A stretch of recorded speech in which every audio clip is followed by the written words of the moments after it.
A few slides. Nope, got it. Cool. Well, I have a few slides about this year's policy forum, and that's kind of the big topic of this month's advocacy in action. Just to kind of give everyone a preview of what to expect and kind of what we're up to in the months leading up to February, May 10th and 11th, and in DC. So for those of you who are not familiar, the Policy Forum, it's kind of an annual event. It's typically 2 days in DC. And there's kind of two main overarching goals that we have as part of the Policy Forum. The first is to learn about the legislative and regulatory issues that affect O&P businesses, practitioners, and ultimately patients. I know that a lot of times it might feel like DC is way far away, or even the state capital in your state is far away, but the decisions made there on a daily basis, they really do affect your everyday life in terms of O&P and the practice that you're in. And so we want to make sure that everyone in the business, in the field, knows about these issues.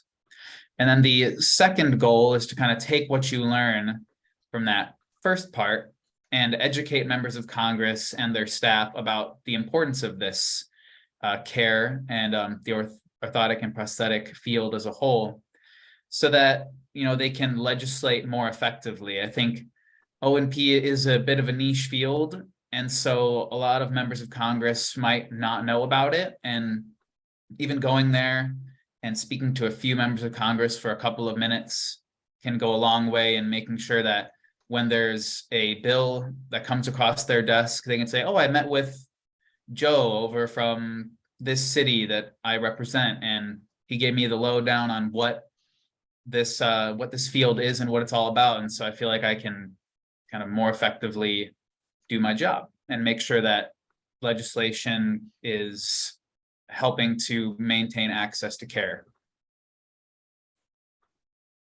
So these are the nitty-gritty details, but the Policy Forum will be May 10th and 11th. It's going to be at the Washington Marriott, Capitol Hill, and this is really close to the Capitol.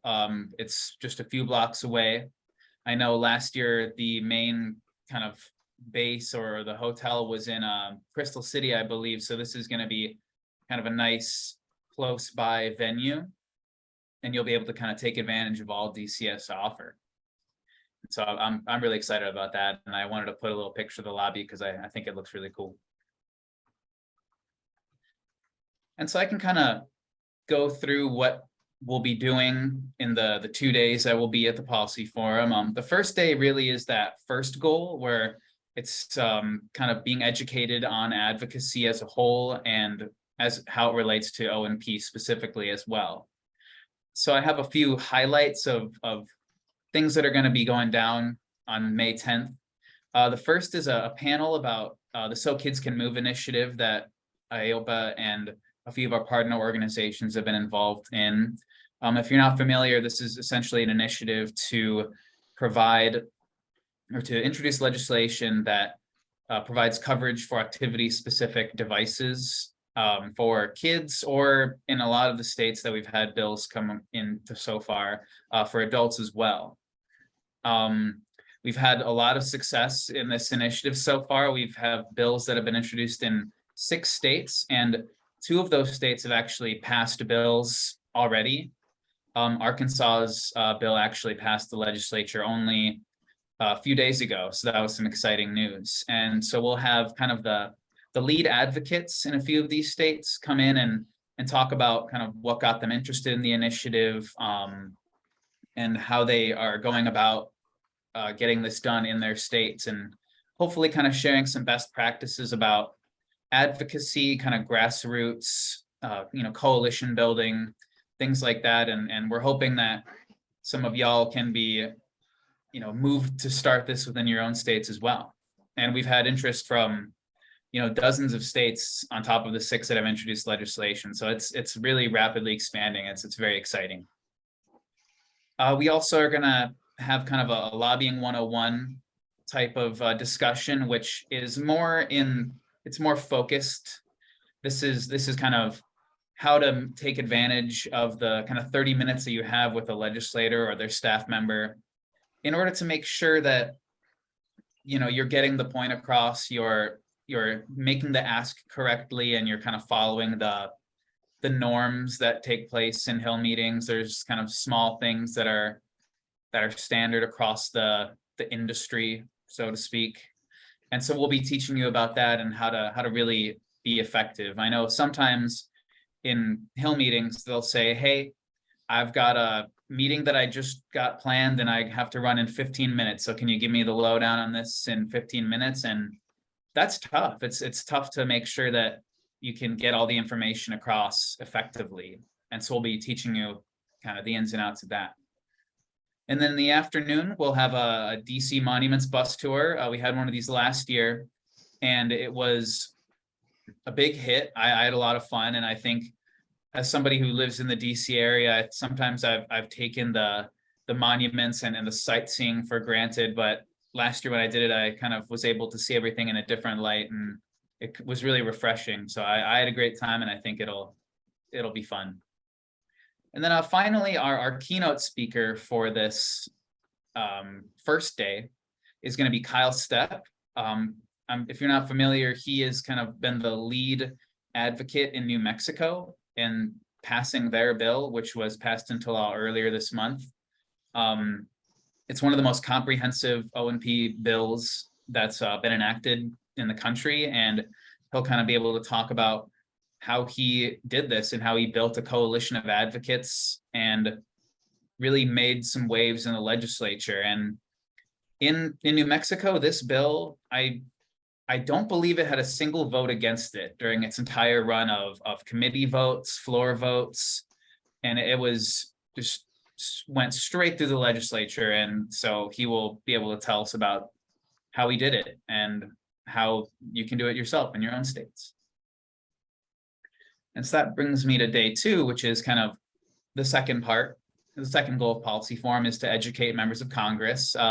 Here are some pictures from last year's Policy Forum.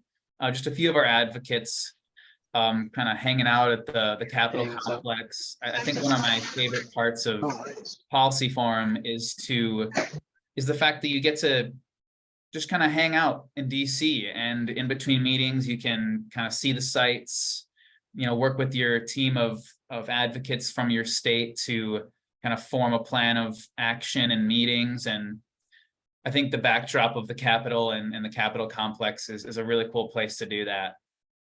And yeah, I think that it's really exciting, and I'm really pumped to kind of get back into this mode because last year was a really good time. And so that kind of brings me to, you're having these meetings with legislators, what are we going to be talking about during this Policy Forum? So we're going to have a section of the agenda on May 10th that kind of does a deep dive into the bill, which is the Medicare O&P Patient-Centered Care Act. It's the same name as the bill that was introduced during the last Congress and last year's Policy Forum, but it's slightly different. We removed a few provisions and then we added an extra provision. But this is essentially what the bill does. Well, I'll give you kind of a quick rundown. So it has 3 provisions this year. The first one is a prohibition of drop shipping for non-off-the-shelf orthoses. And this is kind of the provision that has the intention of preventing fraud, waste, and abuse. There are bad actors in the healthcare field sometimes who will drop ship these devices to people who don't know how to use them. And especially if it's a custom device that needs practitioner care, then that's kind of removing our field from the actual provision of care, which could lead to some injuries with the patient. And also it costs the Medicare system a great deal of money. So it's important to make sure that we can reduce that as much as possible. And we're hoping that this provision is a cost saver for the bill, so that, we can shop this bill to different legislators of different political leanings and say, hey, this bill will save the government money while also expanding access to healthcare, which is pretty much a win-win. And there's something there for everybody politically. And the second provision, this is an exemption from requiring a competitive bidding license to provide off-the-shelf orthoses for practitioners. Right now, if you're, let's say you're providing a prosthesis to an individual and they need an off-the-shelf orthosis for their other side of their body, and if you don't have a competitive bidding license, they would need to kind of go to another clinic that has a competitive bidding license to get that off-the-shelf orthosis. And this just adds another barrier to care that makes it more difficult for the patients, and it makes it more difficult for them to, get the care that they need in a timely manner. And removing as many of those barriers to care as possible is what this is about, essentially. And the third provision, it removes reasonable useful lifetime restrictions for custom orthoses. This kind of exemption is already in place for prostheses, where if a patient's body goes through changes and the physician can order a new kind of prosthesis for that person before the reasonable useful lifetime kind of expires. But that's not currently a thing for custom orthoses in the Medicare system. So there are occasions where somebody has a device that has a reasonable useful lifetime of 5 years, but in the first 2 years, their body changes and this device won't work as well, or it doesn't fit anymore. And they're kind of out of luck in that situation. And adding this exemption will be really helpful for getting people the care that they need in a timely manner, and removing the odds that a patient experiences more difficulties. And kind of in terms of the status of the bill, we're currently working with a couple of key congressional offices to introduce the bill in this legislative session. It hasn't been introduced quite yet, but we are going to be basically scheduling visits to have folks talk about the bill in the anticipation that it is introduced. Now, I think the perfect situation would be in 2 weeks from now, the bill has a number and we can let legislators know, hey, this is the bill number that we're going to be talking about and you should support it, now that it's a kind of fully formalized piece of legislation that's in the system. But if that doesn't end up happening, that's okay. We can still talk about the bill, and then that actually provides a chance to follow up with the offices and say, hey, that bill that we talked about a couple of weeks ago, it now has a number. It's HR XYZ and SABC, and so you should really support it. And that gives you another touch point to kind of develop a relationship with those legislators and their staff. And yeah, I think it'll be really helpful in either case. I think having as many of those touch points as possible is very helpful when it comes to legislators. They have so much on their plate that getting kind of to the top of their inbox as much as possible it goes a long way.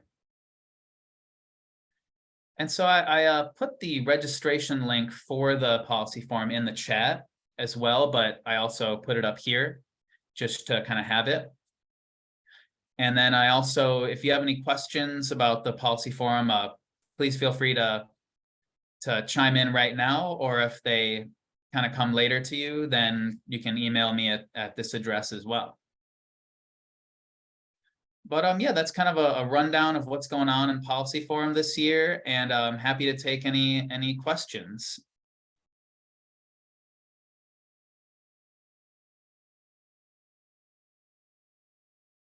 I think it'll be a good time.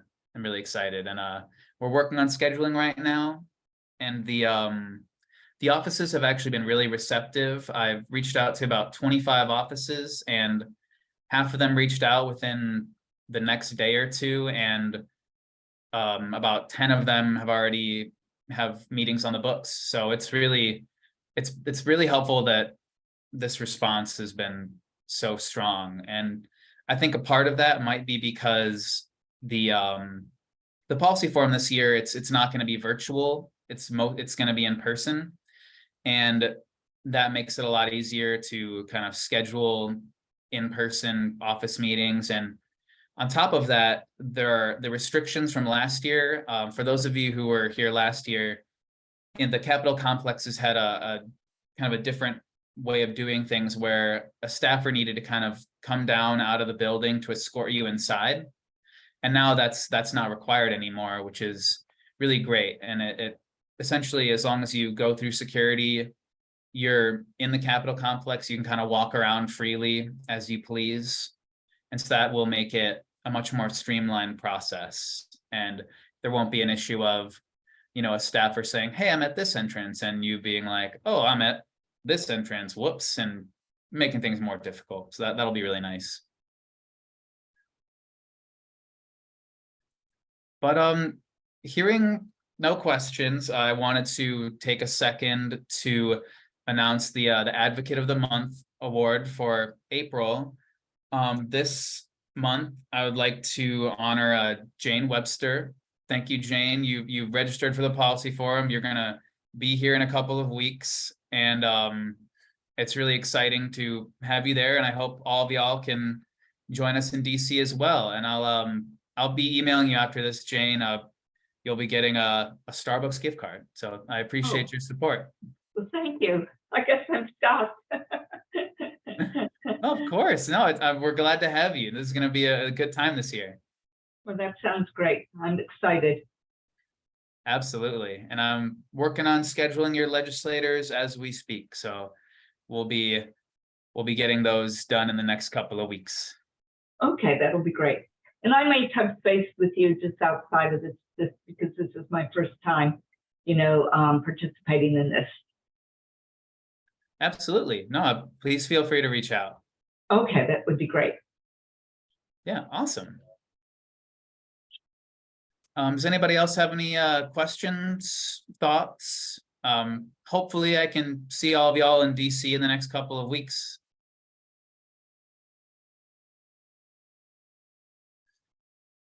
All right, well, okay. I hope everybody has a great rest of your day. Hope to see you in DC, and have a great day. Thank you so much. Okay, thank you. Thanks, y'all.